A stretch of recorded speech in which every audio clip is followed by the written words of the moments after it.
네, 더산삼 16주년 기념 대축제를 벌이는데요. 더산삼 진입니다. 앰플병 한 병당 진세노사이드 17ml를 함유하고 있는데요. 더산삼 전용 링크에서 2+2+1입니다. 링크. 전화. 네, 워싱턴에서 활동 중인 재미학자죠. 박재영 박사 연결해서 알아봅니다. 안녕하세요. 예, 안녕하십니까. 우리 박재영 박사는 한국 정치를 박사학위 받았지만 미국에 가서 AI에 관해서 디지털 이런 데 관해서 정치와 연결돼서 연구를 많이 했는데요. 지금 아주 본격적인 AI 시대가 돼가지고 이제는 일상생활에서도 AI가 완전히 파고들었는데 정치하고도 뗄래야 뗄 수 없는 관계가 됐다 이렇게 보시네요. 예. 이게 지금 이 과학 기술이 거의 뭐 빛의 속도처럼 발전을 하고 있는데 네. 그런 과학 기술의 발달 속도에 비해서 오히려 정치는 뒤로 가고 있지 않나, 퇴보하고 있지 않나 이런 이 진단들이 나오고 있지 않습니까? 예, 특히 한국 정치는요. 예.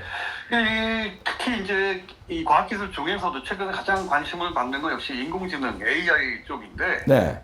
이게 오히려 이런 첨단 기술이 정치적 양극화를 더 심하게 하면서 민주주의를 위협하고 있다. 뭐 이런 상황에 대한 문제인식에서 출발을 했습니다. AI가 오히려 그렇군요. 예. 그래서 이제 뭐 AI는 민주주의 도구일까라는 제목으로 이제 책을 쓴 건데요. 네, 책이 나왔구만요. 네. 지난번 책이 이제 AI는 중립적인가라는 제목이었는데 그때는 이제 과학기술 전반이 정치에 미치는 영향을 주로 분석을 했다면 이번에는 이 AI에 이제 초점을 맞춰 건데요. 네. 이 AI가 과연 어떤 인간의 존엄성 그리고 이 사회의 공정, 투명 이런 거를 보장하는 민주주의의 도구가 될 수 있느냐? 그러니까 이런 질문입니다. 예. 그 결론을 얘기해 주시면 될 수 없다고 보시는 것 같습니다. 그러니까 될 수도 있고 될 수도 없다. 이게 그런 그 양면성을 가진 건데요. 네. 이게 뭐 딥페이크 AI로 만든 딥페이크 동영상 같은 게 굉장히 막 가짜 뉴스 확산시키고 정치적 양극화를 심화시키기도 하는데 사실 한국은 어느 나라보다도 이 IT 기술 강국이고 또 국민들이 그런 기술을 많이 이용을 하고 있죠. 그러다 보니까 더 이 AI가 정치에 미치는 영향이 더 다른 나라보다 더 큰데 이 AI가 이제 어떤 그 민주주의에 해가 되느냐 이런 부분을 이제 우선 살펴보면 이 그런 가짜 뉴스도 있고 뭐 여러 가지 음모론 그리고 또 뭐 그걸 이제 서로 악용을 서로 하는 거죠. 선전 한쪽 진영의 문제가 아니라 그렇죠. 선전하고 더 이제 민주주의를 위협한다 이런 얘기인데 특히 이제 챗 GPT 같은 이 소위 생성형 AI라고 하죠. 아마 남녀노소 할 것이 요즘 한국에서도 많이 이용을 하는데 이게 그 능력이 워낙 뛰어나다 보니까 이제 엄청난 양의 컨텐츠를 만들어서 이 미디어 그리고 인터넷 이런 데 통해 이제 확산을 시켰는데 그러다 보면 중요하고 의미 있는 정보가 있는가 하면 그렇지 않은 정보가 오히려 훨씬 많은 겁니다. 그러니까 뭐 또 개인정보에도 위협을 주고 뭐 지적재산권 갈등도 심각해지고 그러니까 수많은 문제들이 생기고 있는데 이런 문제 극복하기 위해서는 아무래도 어떤 민주적인 감시 체계가 있어야 된다. 그래서 어떤 독립된 규제기관이 있어야 되고 이 시민사회와 정부가 같이 감시를 하고 여러 가지 뭐 관련 교육도 필요하다 이런 그 설명을 하고 있는 겁니다. 특히 무엇보다 이 AI를 이용해서 어떤 편향된 콘텐츠를 확산하거나 선거를 조작하거나 이런 거에 대해서는 또 확실한 법적 책임을 물을 수 있는 그런 제도가 마련이 돼야 된다. 이런 주장을 하는 건데요. 그러니까 결국 아까 말씀하신 대로 AI가 이 민주주의, 인간 사회에 긍정적이냐 부정적이냐 어떤 역할을 할 것이냐 그건 결국 그 기술 그 자체보다 그거를 사용하는 사람 어떻게 사용하느냐 결국 사람들 손에 달렸다 이겁니다. 그러니까 AI가 해를 끼치지 않도록 그러니까 제도적으로 이렇게 말하자면 태클을 인간들이 많이 거는 그러니까 제재를 많이 하는 그런 법안들이 필요하다 이런 얘기네요. 예, 그러니까 그 제대로 된 그 규제의 틀이 마련이 돼야 하는데 네. 미국과 유럽에서는 상당히 이게 많이 진전이 된 거에 비해서 네. 한국은 아직 그 초보 단계에도 못 미친다 이렇게 평가를 할 수가 있죠. 예. 그런데 사용은 엄청 많이 사용하면서 AI에 대해서 맹목적으로 그렇죠. 이제 말하자면 사용하고 있기 때문에 이게 범죄의 수단 그리고 부정선거의 수단, 선거 조작의 수단으로 이게 그렇죠. 활용되니까 이게 큰일인 거네요. 예, 사실 그 중에서 또 우려가 되는 게 이재명이 처음부터 공약으로 내세운 게 그거죠. 뭐 AI에 뭐 엄청난 투자를 하겠다. 네. 그리고 뭐 이 소버린 AI를 개발하고 지금 얼마 전에도 그 뭐 발표했죠. 무슨 AI 예.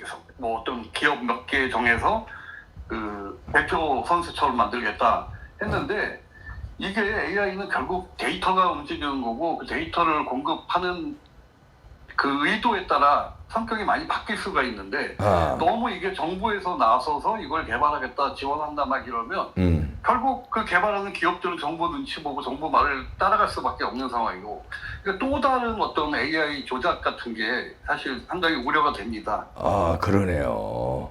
이거에 투자한다는 게 이게 숨은 또 뭔가 또 이재명 스타일의 꼼수가 있네요. 그렇죠.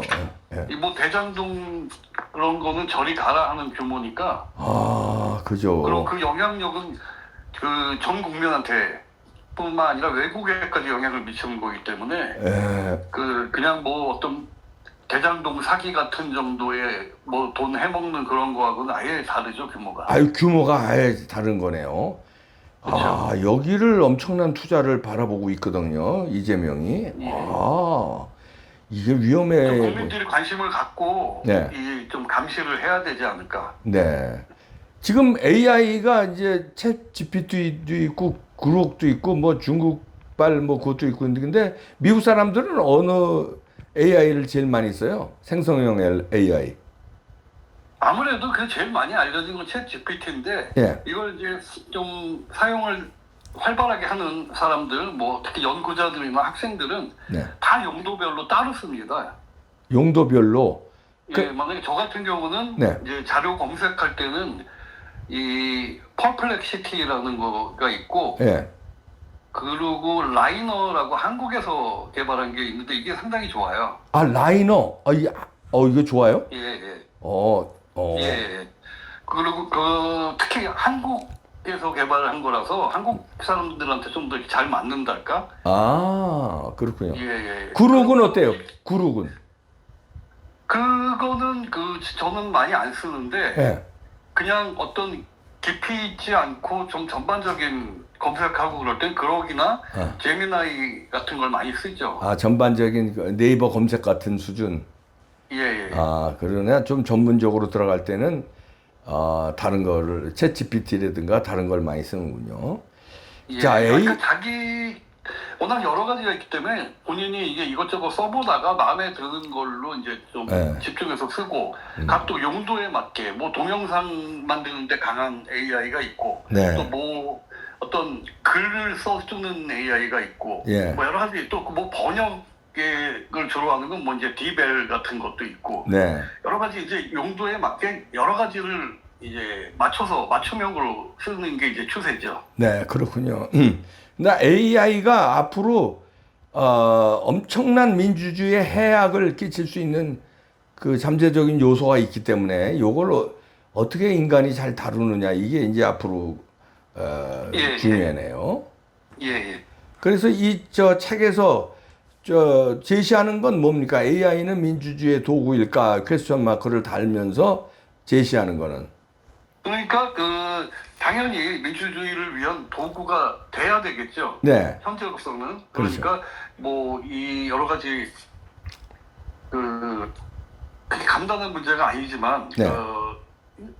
핵심 조건은 결국 뭐냐면 그 AI 모델은 투명하게 만들어져야 하고 네. 그 모델 만드는 결정 과정이 설명이 가능해야 한다. 그냥 네. 예를 들면 지금 이재명이 추진하는 것처럼 소수의 몇몇 기업에서 자기들끼리 모여가지고 정보하고 이 AI 모델을 만들고 하는 게 이제 위험하다는 이유가 이런 데 있습니다. 그렇죠.